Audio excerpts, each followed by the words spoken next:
ప్రత్యేకత ఏమి లేదు. మీరు అని ఎవరు కూడా తెలంగాణ యాస భాషలో మీరు అనేది లేదు.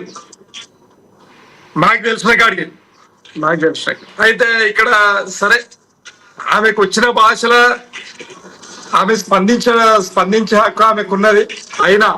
అయినా కూడా ఒక సీఎం గారిని గౌరవిస్తూ మాట్లాడడం అనేది ఎవరి కోసమైనా చాలా మంచిది. ఎందుకనంటే ఈరోజు సామాన్య పౌరుడు ఈరోజు ముఖ్యమంత్రి అనేందుకు మనందరం కూడా ఆనందించాలి.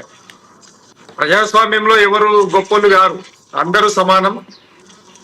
ఈ సందర్భంలో సరే వాళ్ళ ప్రయాస వల్ల వాళ్ళు గొప్ప పదవులు అందుకుంటారు. అయితే ఇక్కడ ఏంటంటే వాస్తవంగా మన diversion politics, blackmailing politics, ఇది diversion politics, blackmailing politics.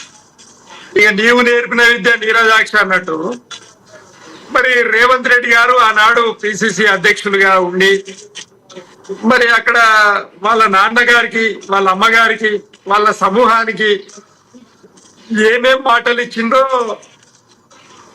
తను చెప్తా ఉన్నది. ఆమె తోచిన భాషలో చెప్తా ఉన్నది. ఈడ ఏంటంటే ఈ పవర్ గేమ్ లో ఎవరేం తక్కువేం లేవు. ఇక్కడ రేవంత్ రెడ్డి గారు కానీ లేదు, అక్కడ కొండా మురళి గారు, తర్వాత సురేఖ గారు, ఇక్కడ ఇద్దట్లో ఎవరేమి తగ్గే పరిస్థితి లేదు. కాకపోతే మనము కొన్ని కోణాలలో ఆలోచన చేయాలి. ఈరోజు అంతకుముందు కాంగ్రెస్, తర్వాత వైఎస్ఆర్సిపి, బిఆర్ఎస్ పార్టీ, మళ్ళా కాంగ్రెస్. ఇక్కడ కొండా మురళి గారి రాజకీయ పరిస్థితులను మనం అర్థం చేసుకుంటే ఆయనకు పవర్ అనేది అనివార్యం అన్నట్టు. పవర్ అనేది అనివార్యం, కంపల్సరీ కావాలి. అట్లయితేనే ఆయన సర్వైవ్ అయ్యే పరిస్థితి ఉంటుంది. అందులో ప్రత్యేకించి ఒక బీసీ సామాజిక వర్గానికి చెందినటువంటి ఒక నాయకుడు. అంటే ఇక్కడ ఇక భారతదేశ రాజకీయాలంటేనే కుల భారతంలో కుల రాజకీయాలు, మత రాజకీయాలు అన్ని సమ్మిళితంగా ఉంటాయి. కాబట్టి వాళ్ళ రైట్ ఏంటంటే ఒక బీసీ నాయకుడికి మీరు ఇవ్వాల్సిన ఏదైతే మర్యాద ఉందో అది ఇవ్వట్లేదు. మా అమ్మగారికి మంత్రి పదవి ఇచ్చి కనీసం ఆమె డమ్మి చేసి పడేసిర్రు. మా నాన్నగారికి మీరు ఎమ్మెల్సీ ఇస్తామని మాట ఇచ్చి ఎమ్మెల్యే టికెట్ ఇవ్వకుండా మరి ఏలూరు ఆయన రావు ఎవరు మన ప్రకాష్ రెడ్డి గారికి ఎమ్మెల్యే టికెట్ ఇచ్చి మా నాన్న బలం మీద గెలిపించుకొని ఈ రోజు మాకు మోసం చేసినావు రేవంత్ రెడ్డి గారు, ఇది పద్ధతి కాదు అని ఒక తల్లిదండ్రికి బిడ్డగా ఆమె మాట్లాడిన దాంట్లో ఏం తప్పులేదు. భాష తప్పు కావచ్చేమో, కానీ వాళ్ళ కుటుంబ రైట్, వాళ్ళ రాజకీయ రైట్, పొలిటికల్ రైట్స్ ను వాళ్ళు ఎలాబరేట్ చేస్తా ఉన్నారు. ఈ సందర్భంలో ఇక్కడ మనము ఈ సందర్భాన్ని బట్టి అందరం నేర్చుకోవాల్సినది ఏమింది అని అంటే, కాంగ్రెస్ పార్టీలో ఎవరికి బలం ఉంటే వారిదే బడప అన్నట్టు ఈరోజు సీఎం రేవంత్ రెడ్డి గారు మరి ఆయన సీఎం కుర్చీ మీద కూర్చున్న తర్వాత వారు ఇచ్చినటువంటి హామీలు, ప్రజలకు ఇచ్చిన హామీలు అయితే గాలికి వదిలే గోవిందా. ఇక రెండవది మరి కనీసం ఆయన ముఖ్యమంత్రి కావడానికి సహకరించినటువంటి నాయకులకు ఇచ్చిన మాటలు కూడా ఈరోజు గోవిందా. ఆ సందర్భంలోనే ఇగో ఈ లొల్లి, ఈ పంచాయత్. కాబట్టి కొండమురళి గారిని ఎమ్మెల్సీ చేస్తామని మాట ఇచ్చినటువంటి మరి రేవంత్ రెడ్డి గారు ఆయన పునః సమీక్షించుకోవాల్సిన అవసరం ఉన్నది. ఎందుకనంటే మరి ఆయనకు మాట ఎందుకు ఇచ్చినావు, ఎందుకు తప్పినావు? ఏదో ప్రజలంటే సరే, ప్రజలంటే ఏముంటది, ఒక్కొక్క ఓటును సమీకరిస్తే నాయకుడు అవుతారు. ఈరోజు ప్రజలు పాపం ఏకత్వం ఉండదు ప్రజల మధ్యలో. కాబట్టి మళ్ళా వచ్చే ఎన్నికల వరకు 5 సంవత్సరాలు ఈ సందర్భంలో వాయిస్ వస్తుందండి, వాయిస్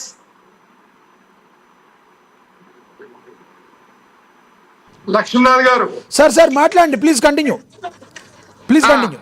సో ఈ సందర్భంలో ప్రాబ్లం ఏంటి అని అంటే ఆయన సమీక్షించుకోవాలి రేవంత్ రెడ్డి గారు. ఎవరెవరికి ఏమేం మాటలు ఇచ్చారో మాటలు నిలబెట్టుకోవాల్సిన అవసరం ఉంటది.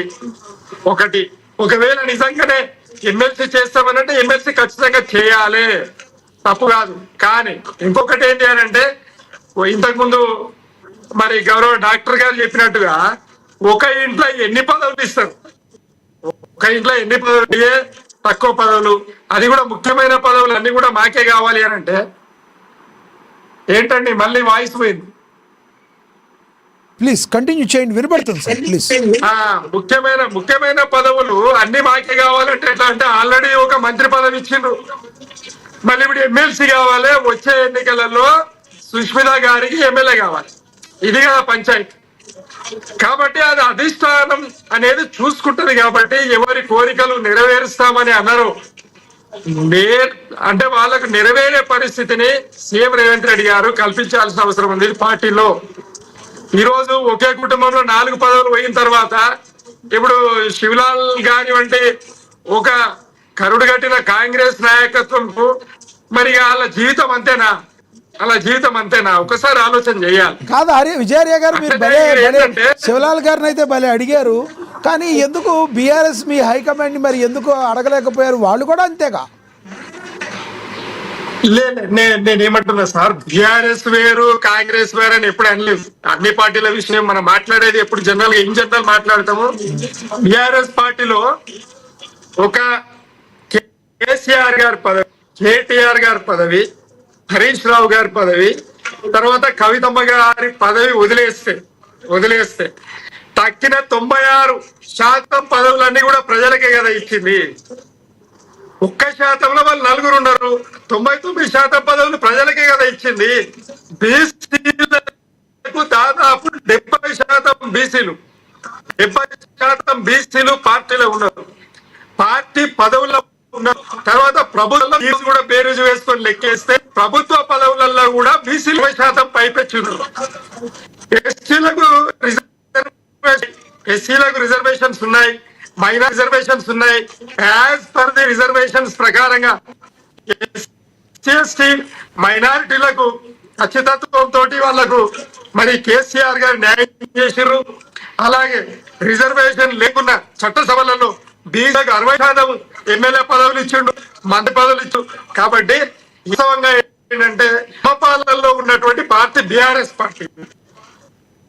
అదే తప్పిస్తే ఇప్పుడు కాంగ్రెస్ కు బీఆర్ఎస్ ఎక్కడ కడతారు, బీఆర్ఎస్ కి ఎక్కడ కడతారు మీరు చెప్పండి. కాబట్టి మేము ప్రజల కోసం పనిచేస్తున్నటువంటి పార్టీ. మా దగ్గర ఒక క్రమశిక్షణ ఉన్నది. ఈరోజు కాంగ్రెస్ పార్టీ అంటేనే కాంట్రవర్షియల్ పార్టీ, కాంగ్రెస్ పార్టీ అంటేనే క్రమశిక్షణ రాహిత్యం ఉన్నటువంటి పార్టీ. కాబట్టి వాళ్ళకు ఏముంటది, పదవి వచ్చేదాకా ప్రజల కాళ్ళు మొక్కుతారు. ప్రజలు 7 పదవులు వచ్చిన తర్వాత ప్రజల కాళ్ళు నిరగొడతారు, అందులో వాళ్ళ కాళ్ళు వాళ్ళు కొట్టుకుంటారు. వాళ్ళ కాళ్ళు వాళ్ళు నిరగొట్టే పంచాయతీ. ఎందుకంటే అయిపోయి గాలికి వదిలేసారు, ప్రభుత్వాన్ని గాలికి వదిలేసారు.